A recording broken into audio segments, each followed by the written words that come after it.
Well, the question isn't who or why anymore, so much as how. How could 200,000 tons of steel drop to the ground in under 11 seconds because of a fire? Well, over 1,000 architects and engineers say it simply can't, not the way it happened on September 11th. And now they want a new investigation. Well, Tim King is the editor of SalemNews.com. He's been covering this issue for quite some time now, and he joins me live from Oregon. You know, Tim, RT has been covering this topic extensively over the years, and I found it very interesting that the first line of the piece you wrote said, quote, "The mainstream press is showing interest in a taboo, however glaring subject, the inconsistencies in the Bush White House 9/11 account." First of all, what are the inconsistencies here, and why do you think that the mainstream media has started to pay attention now? Well, I think that part of it is that there are certain facts with things like the melting temperature of steel, and there are a lot of very, very known criteria about building implosions, and I think it's the fact that 1,000 engineers have signed on to this report now, and they're just saying it's physically impossible. The version. And a lot of us, I think, when the passports were showing up on the sidewalks of Manhattan just hours after the initial crash, really didn't have a lot of faith that we were going to get a real story.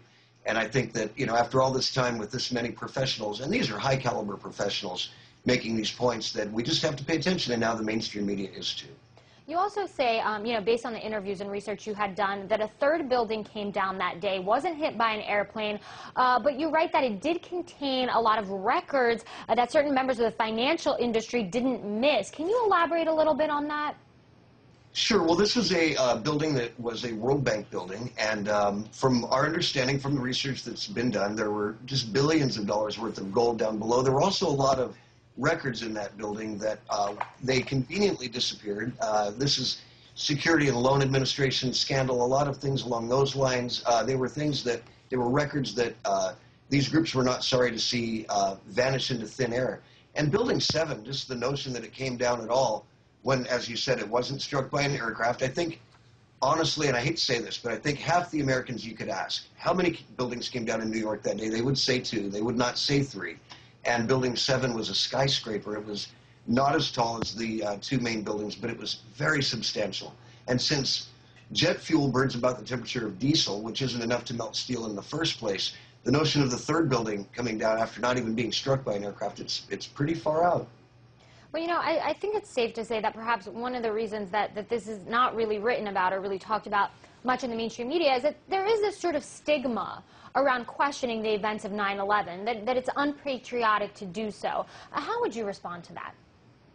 I would say that's exactly the case, and that's what all of the researchers and reporters who have taken the time to go into this subject have dealt with. It's an instant call on patriotism, it's an instant call on ethics, but in reality it's a case where some of us that have the factual data, we just can't go on not bringing this forward. It's just too important of a subject. And yeah, I do believe that Americans have really had the wool pulled over their eyes firmly for all of this time. And, it's a very hard one when you are an American to face this and try to put your mind around it. It's so painful to consider what could have happened. So does this piece in the Washington Times then signal that there could in fact be a formal inquiry, maybe a new investigation sometime in the near future?